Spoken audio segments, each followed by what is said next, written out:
I've always been a staunch believer in the paranormal, but even I can separate fact from fiction. Ever since my mother and I moved into our new house in a semi-ghetto neighborhood, by which I mean one block is upscale and the next varying degrees of rundown, we've gotten every pest from bugs to rodents. My mother seems to take it all in stride, leaving me to deal with the infestations on my own. Well, all was pretty manageable until the mice started showing up. I would feel my bed moving around at night, wondering if they were crawling down below me. So I would slip the covers under my feet and wrap up cocoon-like so nothing could get to me. My anxiety began to grow as it happened every night, and we caught the little things in small white traps. It got to the point where we had no choice but to spend more of our money on what is essentially a house that didn't pass inspection. The feeling of my bed moving continued for months until one night, after having gotten down and looking under, I determined there were no signs of mice or anything there at all. There was no signs of gnawing, scratches, anything. Nothing that would indicate that the treatments weren't working. Lying down, I commanded in the name of God for whatever it was to leave me alone. And with that, the bed stopped squirming. It stopped moving. I grabbed my small head pillow and went to sleep. A few nights later, with great relief that my bed no longer shook, and with the added protection of a metal rosary over my bed, I awoke to the feeling of someone or something standing over me. Awake, unafraid but definitely startled, I looked over my shoulder to see nothing. I tried rationalizing this when I saw the pillow in my arms begin to be pressed down. Keep in mind, I was wide awake. I was not paralyzed, I was not afraid, this was real life, and there was no transition to a fully aware state of mind. I was already there. The pillow pushed down as if a hand lay on it, so it could free up my arms for something more, or because it was curious.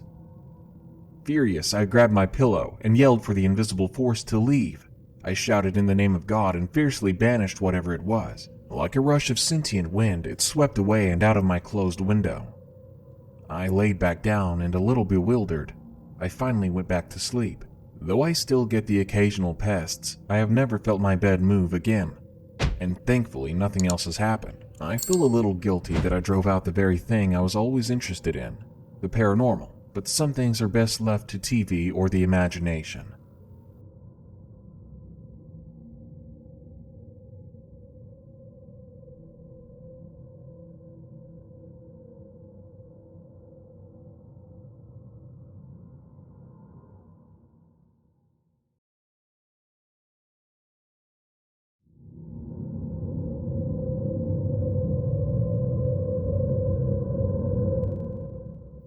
As far back as I can remember, I've always had this feeling where I just knew something bad was going to happen.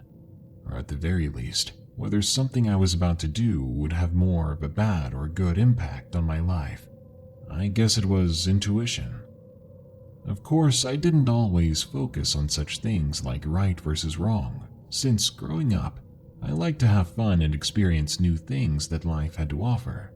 When it came to thrills, though, such as exploring graveyards at night, or sleeping over at a haunted building, I have and still am very cautious. I learned rather quickly that some things shouldn't be tampered with, and are best left alone. However, what do you do when someone or something comes looking for you instead? Growing up, I may have been somewhat rebellious, because of reasons, and had all sorts of adventures, but when I entered my room, that was supposed to be it for the day. Relaxation, time to do homework that I was putting off or get ready for bed. Put simply, my room was my safe haven, the place I could unwind and relax or vent my troubles away. It was the climax of any adventure I'd gone through that day, and despite the occasional nightmare or creepy bug, my room is where I felt safest. But on an occasion, my family moved into a new house. The moment we entered, I knew I wouldn't like it. It felt like you were being watched, and there were these 3 weird carvings into the wooden walls of the center of the house that looked like bullheads, and the 3, when connected, formed a triangle. One time in the backyard, I felt drawn to a tree there, and in front of it was a tooth sticking out of the ground. It resembled a human molar, but it was much larger. I assumed it was some animal's tooth, and using sticks, I placed it in a bag to bury it elsewhere, while praying the animal would rest in peace. During the winter months, though, we got hit by a series of snowstorms, and after every snowstorm, what my dogs and I discovered were a single line of footprints in the shape of a V, leading directly to my bedroom window. They were lightly embedded into the snow, as a friend pointed out to me, meaning whatever made the tracks was quite light, but that didn't necessarily mean they were small. These tracks did not come in a pair of footprints, only in a curved line leading directly to my bedroom window, and they seemed to be originating from the location where I found the large tooth or tree behind it. They seemed to be appearing only after every snowstorm, and never any other time. I tried looking for every rational answer I could think of, but I couldn't come up with anything. Heck, I couldn't even identify the tracks. Something I couldn't identify was watching me directly through my window, and the thought that it came here more than once and never left tracks leading away freaked me out. This meant that my room, my safe haven, wasn't actually all that safe after all. It isn't like I felt all that scared from the tracks, but I definitely felt vulnerable for the first time. I mean, who knows what it did when it reached my window while I slept. We eventually moved out of that place after some creepy stalker issues came up, and fast forward 2 years later, an even stranger event took place. The new place I stay in is a 2-story house, and my room is in the very top corner. Overall, it's wonderful, but again, I've had strange occurrences. A little after we first moved in, it was after midnight, and I woke up to take my dog out one last time for the night. I exited the back porch and I let my dog do its business, but I felt immediately like I was being watched. I slowly turned around, and a ruler's length away from my face was the biggest deer I've ever seen. It was watching me. Easily 7 feet tall, and its galloping was a bit louder than a horse's. This new place is definitely close to the city, but since the backyard is connected to a forest area, I can understand a deer rarely coming over. Still though, I've never seen one that big, so this really jolted me out of my exhaustion. That following winter, I started to worry about this creepy yet fuzzy memory I have of my parents leaving my brother and I at some inn type of room when we were toddlers, which my brother supposedly remembered, but my parents did not. I still wonder if it really happened. It feels hazy to think about. Back to that winter. One night this memory kept bugging me, but I ignored it and went to bed. That night though, I had a dream that my brother and I were with my parents in a motel, watching fireworks, when the fireworks started to change into moving lights. The lights headed toward us, and as I ran, my body froze and fell to the ground. It was like sleep paralysis, but I could move a tiny bit more. Around me, everyone except my brother and I were knocked out, and a spotlight began to shine into our room over my brother, and with a weird swooping sound, it disappeared. After a few seconds, the light shone on me, and when I said, "Me too," everything went white, and I woke up. When I raised up in bed, I rubbed my eyes and immediately looked at the window. To my horror, a green light was shining through the window, and these numbers, yes, numbers, seemed to be flowing over the blinds. Even after rubbing my eyes again, they stayed there, which caused me to freak out a bit and stay awake for the rest of the night. Remember how I said it was winter? Well, that next morning, all the snow in the shape of a circle had been melted outside of my bedroom window, and my room is located on the 2nd floor. My most recent encounter was with a strange orange orb I saw outside of my window. It seemed to vibrate in one position for a bit, before slowly moving up like a rocket then jetted away in the opposite direction of some nearby planes. I've always considered myself a lucky person, but as of late, as I've continued to experience more situations following the 3 accounts mentioned, I don't know if I can consider myself lucky anymore.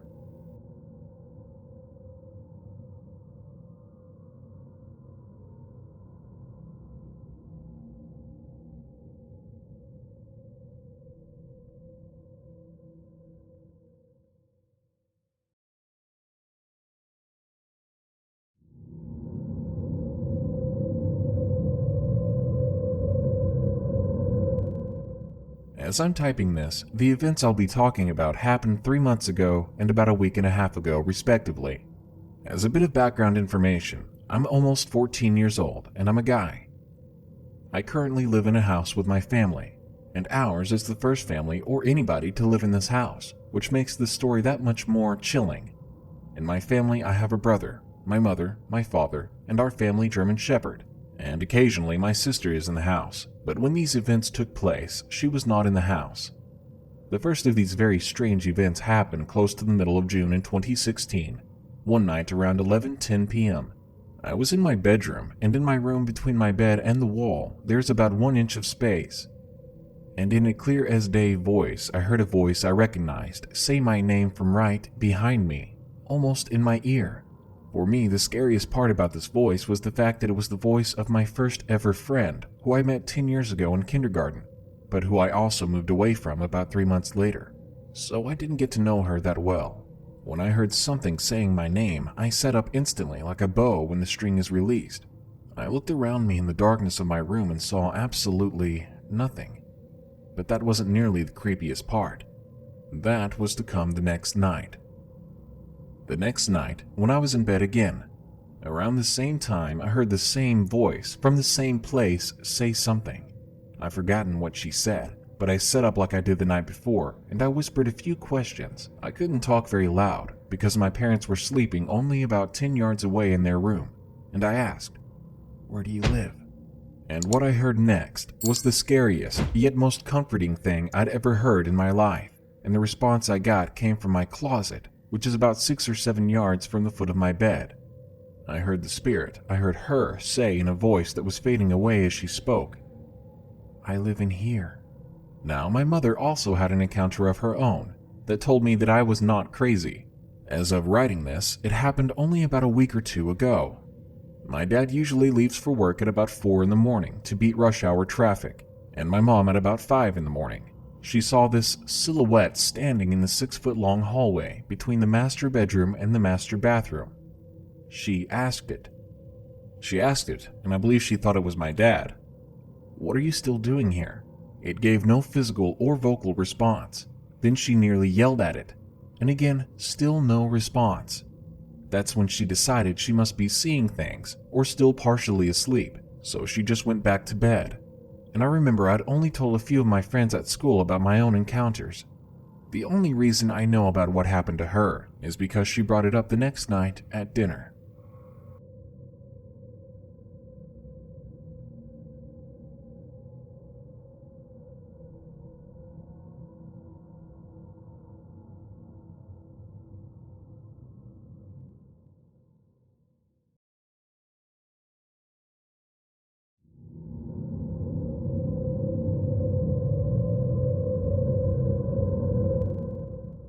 When I was around 5 or 6 years old, my family tended to host multiple birthday parties for different groups of people at different places.